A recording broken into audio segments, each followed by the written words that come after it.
Welcome to another edition of Journey of Hope. Stories of people that have been impacted by the healing ministry of Loma Linda University Medical Center. People from around the world come to Loma Linda. As you know, Loma Linda is one of 125 health science institutions in the country. But there's something very unique about Loma Linda. An undergirding philosophy is to make man whole, mentally, physically, spiritually, and emotionally. We often hear the expression, that troubles comes in groups of threes, or when it rains, it pours. Our couple today is a couple from Cincinnati, and they've got an interesting story to tell. George and Myrna, it's good to have you here. Thank you. Thank you. And we have people from around the world that are watching. And you, like so many others that have been here, have a journey that you've been on. And for our listening audience, we want to find out really where you began, where you get started, where were you born, and where did you go to school? And I'll start with you, George. Well, I was born in Cincinnati, Ohio. And still living in Cincinnati. And still living in Cincinnati, Okay. Correct. And most of my family, a couple of my brothers have moved out a little ways, but most of us are all right. 50 miles is the furthest anyone is away from the home place. And I went to high school, LaSalle High School in Cincinnati. And after high school, I went to I did a number of things, but I went to a technical college to learn. After high school? After high school. Went to a college for electronics. And in that college, I learned a little bit about computers, very little, because computers weren't very prominent at that time. This is back in the 60s. And then I came back home again and got a job in a machine shop doing some machining. I left there and went back to school. I got a night job stocking shelves for a grocery store so that I could go to school during the day. I went to a technical college for computer programming. The computer programming just intrigued me to no end. I mean, I really found what I wanted to do. Love at first sight, if you could say that. And I went from there, went to work for an insurance company operating computers at night. I did that for about 6 months, but I really wanted to do the programming. So a gentleman that was like my second dad, our next door neighbor, had a machine shop, and he knew I had some machining background, and he did contract work for a company that did machining. But they needed someone to program their machine tools. So he got me in touch with them, and I got a job there. And I programmed machine tools for a couple of months and came up with an idea that I wanted to try. I mean, I was just a kid out of school, but I just had an idea that this job could be done by computers instead of the time that took people to do it. That was really the thing that gave me my start. Because I took a 4-day job and turned it into something that could be done in 2 hours by a much less trained person. Well, it sounds like you've had a desire for computers all along. Very much I want to so. find out from Myrna a little bit, and then we're going to come back to this job that you kind of created. Myrna, where are you from? Well, I'm from Brookville, Indiana, which is about 30 miles from Cincinnati. And I went to school at a private school, boarding school, my high school years. And as soon as I graduated, July the 6th, I started work. And I worked right out of school. Right out of school. And I went, did accounting work. And then I moved to Cincinnati and got a couple jobs, different jobs there. And then when our son was born in 1979, I took off for 12 years, which was great. And then the school he was at was a private school, and the head of the school asked me one day if I would work in the office. They needed some help, just for that year. To kind of fill in. Fill in, and I worked in that office for 13 years, and then I moved over to. It was run by the Society of the Transfiguration, which is Episcopal Sisters, and it's a K through 8 school. And I moved from there over to the convent, and I work in the payroll department there. Oh, do you So really? I've been with that department or with that school for 18 years. So. Well, it sounded like you were in Indiana, then you moved to Cincinnati, and somewhere in there, the two of you got acquainted. And how did that happen? Well, George employed my cousin, which I didn't know, and my cousin was getting married. And he convinced George to be in the wedding, which he didn't want to do, but he did. And I went to the wedding, and we met that evening. So he was in the wedding. He was in the wedding. As one of the attendants or something. I just okay. went. It's my cousin's wedding, and there's thought like you better should 300. go. There's like 300 people there. It's a huge. We always had big weddings, and I met him that night. I went up and introduced myself to him. He looked kind of nice, so that was when we met. And that's where it all got started. Yeah. Oh my. Oh, Well, now come back and just tell us briefly. You went to this boss and said, "Hey, I've got an idea," and you talked about cutting the job down into just a few hours. What was your idea? The idea was to make it easier for the programmers. It took a machinist and a programming mind to take the drawings and to program these machine tools to cut the metal. So my idea was to build all the intelligence into the computer so the programmer literally put an XY coordinate and they put a code next to the XY coordinate that says, here's what I want to end up at that spot. It may take 7 tools to get that hole drilled, but all they do is put a code in it and say, make it one of these. In 2 hours' time, they could program something that was taking them 4 days to do. Wow. And then the computer could run it and create the tape in less than 2 minutes. Really? Yeah, so it was...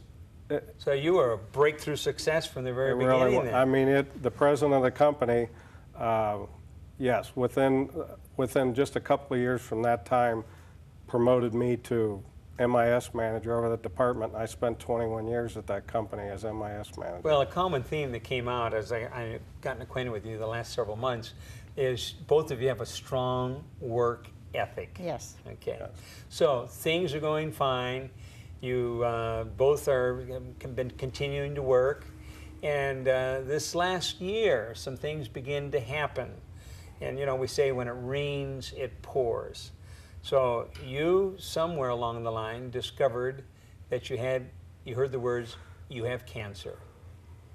But there were some other things happening in the home about the same time. Mm-hmm. Tell us, Myrna, some of the other things that were happening. Well, in December, actually December the 12th, George's father died. And actually that was my dad's birthday, so I can really remember that. So it was your dad's birthday, Mhm. and he died on He died the same day. And my dad's been dead for several years. But then on the 18th of December, 6 days later. 6 days later, I actually got the phone call from the doctor, and he told me that George had cancer. So it's over the phone. It's over the phone. Your husband has cancer. Yes. Okay. So I had to make a decision. Do I tell him, because he's at work, that happened to be one of my days off, and do I call him at work and tell him or not? And since we've been married a long time, we kind of... Nearly 40 years. You're coming up on almost 40 years. And so he kind of, you know... You know him well. And I thought, I don't want to really tell him there, but he's going to know. Going to anyway. find out. He's going to find out. He's going to know. So we did. We talked about it. He came home and we discussed it. You didn't call him on the phone? I did, and he Okay. figured it out. I didn't really tell him. Didn't come out with it, but... But he knew. So we discussed it between ourselves, and Christmas was coming. A lot of people coming together? Yes, we have both families, large groups on both sides. My brother's coming in from Seattle, and we decided we're not going to spoil anybody's vacation or anybody's holiday. This is prostate cancer that we're talking about. This was prostate cancer. But it's yes. cancer. It's cancer. Okay. Yeah, it's cancer. So between us, we decided, well, George, he's really shook up about this, but I'm cooking food and You're cleaning cooking house and food and you got other things. getting everything all ready. And so we went through Christmas. And didn't tell anybody? And didn't tell anybody. Not a single one? No, we didn't tell anybody. And so Christmas has passed. My mother, in the meantime, had been in a nursing home for quite a while, and she was doing well. And she decided she wanted to come back to our farmhouse where we were born and raised. And because my brother was coming, she wanted to be there. So, okay, she got out and she moved back to the house with them, which was fine. They kept telling us that, you know, she's Not a doing problem. great, not a problem, until they left. And they weren't gone but a couple days, and she has chronic urinary tract infections. And they were gone just a few days, and she got very, very ill. We ended up putting her back in the hospital. In the meantime, here's George, and Still has the cancer. still has the cancer. And nobody knows about it yet. Nobody's really, I think we told our son. We had Chris We and had Jackie come our over. son and daughter-in-law come over, and we told them. But we really hadn't told anybody else. So my mom's ill, she's in the hospital near where we live, so closest, I'm the closest one. So I'm at the hospital every night. George is still at home. I don't have time to talk to him because I'm working. I'm taking care of my mom. She was very Poor ill. George has got cancer. He's got cancer. And he's dealing with the fact of the doctors gave him all these books to read and said, you know, you have all these choices. Read these books and let me know what you're going to do. what you're going to do. He didn't like any of them. He would sit there, which is very unusual because he doesn't read usually at night. He falls asleep if he reads. And he would go through these books, and they were very thick. And he was reading, and he didn't like any of this stuff. He didn't like what he was didn't reading. like any of this stuff. And he knows he's got cancer. And he knows he's got cancer. And my mom was in the hospital, like, I think 5 days. And then she said that she didn't want to go back to the hometown nursing home. And I'm thinking, okay, I have to find a nursing home now. And they only gave me a day, and I did. I found a nursing home which had, which I thought had assisted living. They told me they did, but it turned out they only had 13 spots, and they didn't tell me that nobody was ever leaving. But so we moved her into a nursing home, which was very close to my house. And in the meantime, George gets a call. Well, first he tells friends. He tells some friends at work. He finally starts telling people. And I told my family. I think he called his mom. He told her, and she passes it on to her family. And so pretty soon everybody knows about it. Everybody knows. Cancer. So he's told. And he's still struggling with it. He's still struggling. I'm not helping him. You're preoccupied. I have work, taking care of your mother, and everything else. I have everything. And does he look sick? No. He doesn't look sick. He's doing everything that he normally does. He's not. There's nothing sticking out of him. He says he's got cancer. He's got cancer, but you know, he's there. He's just the same as he always was. So, thank goodness he told some people at work who have very high up friends. Connections. That work. Actually, this gentleman is one of the head heart specialists at Christ Hospital in Cincinnati. And he told him, and he in turn said, let me see what I can find out. He called some people, and before you know it, George was getting calls from men telling him about the proton treatment. And I mean, then he got the book. It was sent by the Bob Marchini book. I got your call from Bob Marchini. And he got a call from Bob Marchini. He actually called him. It was a snowy, snowy day.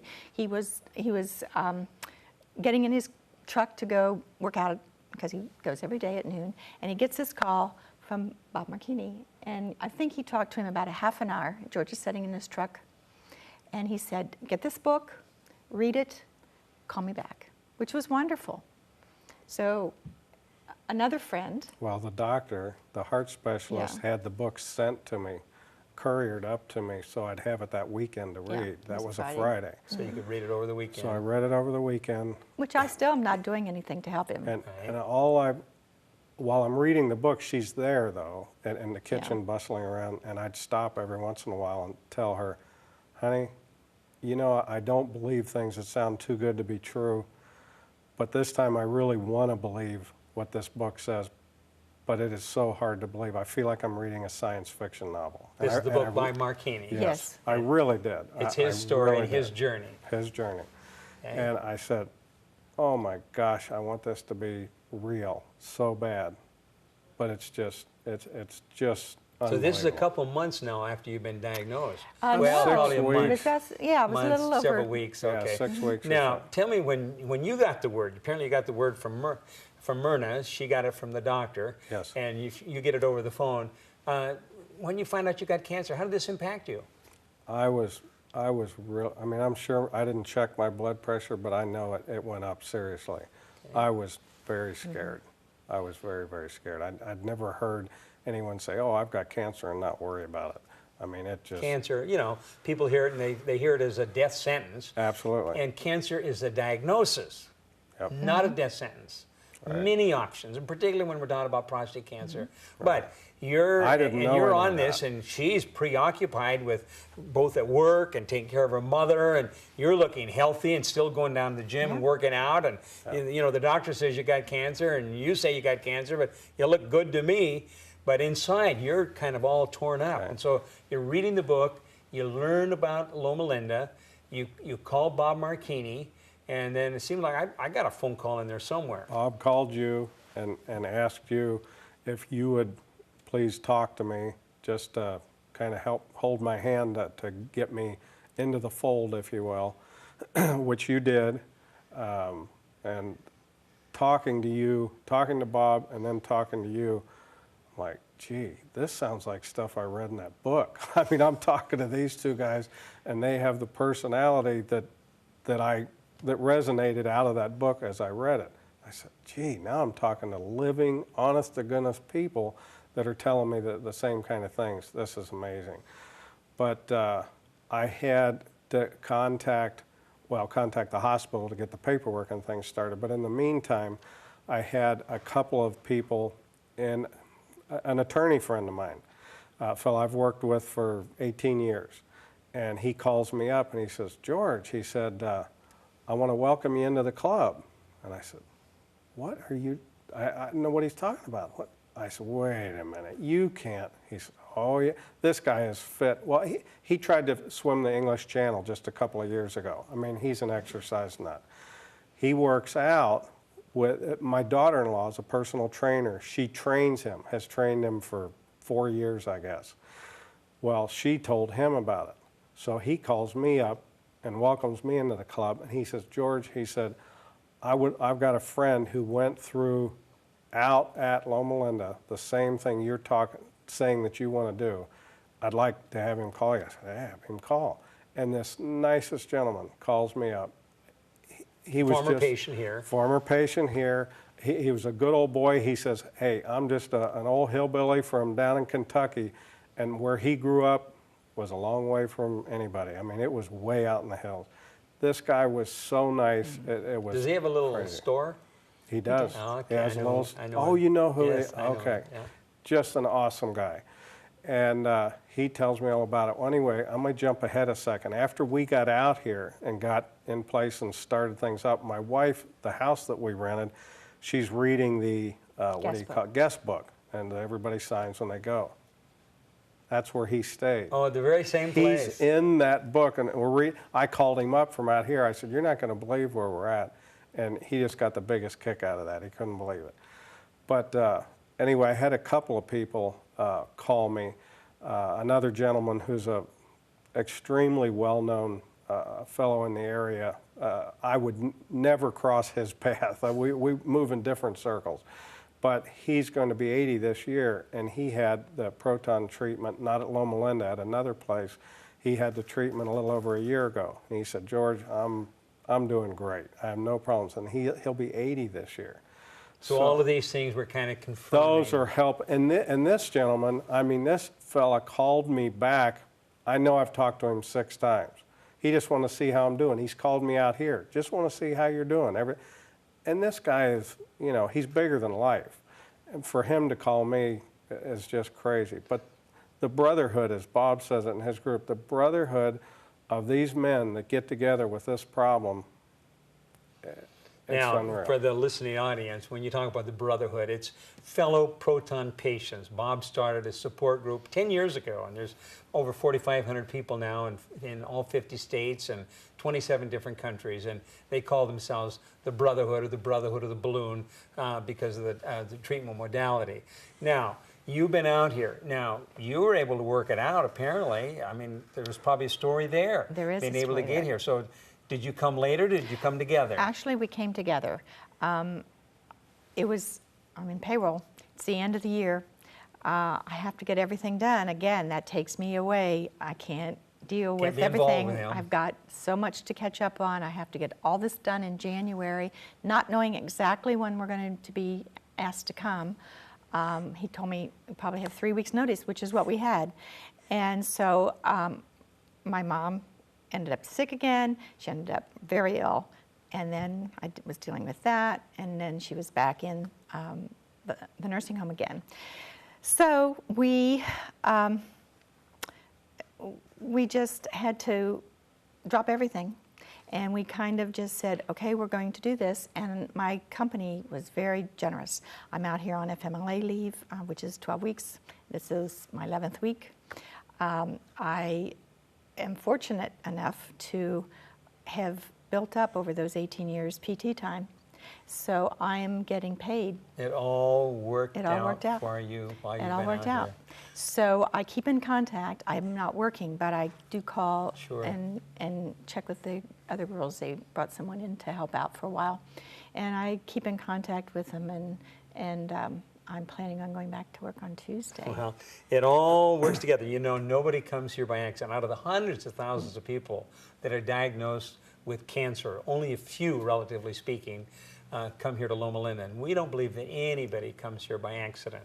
Well, since you've been out here, what have you been involved in? I mean, besides the treatment, that just takes a little portion of your day. The treatment is so easy. That's kind of a non-issue. It really is. The scheduling's a little bit, getting in for the treatments, but the treatment itself is a non-issue. The people that you get to meet and a number of the activities that are set up, like Tuesday evening we get together for a potluck. Patient potluck, which is phenomenal. Wednesday afternoon, the men have a support group meeting. Wednesday evening, we have phenomenal get-together, camaraderie amongst everyone, and we have a nice guest speaker that comes in. Support group, it's so educational. I mean, you pick up so much information. It's fantastic. Then Thursday, the next day, the women have a support group in the afternoon.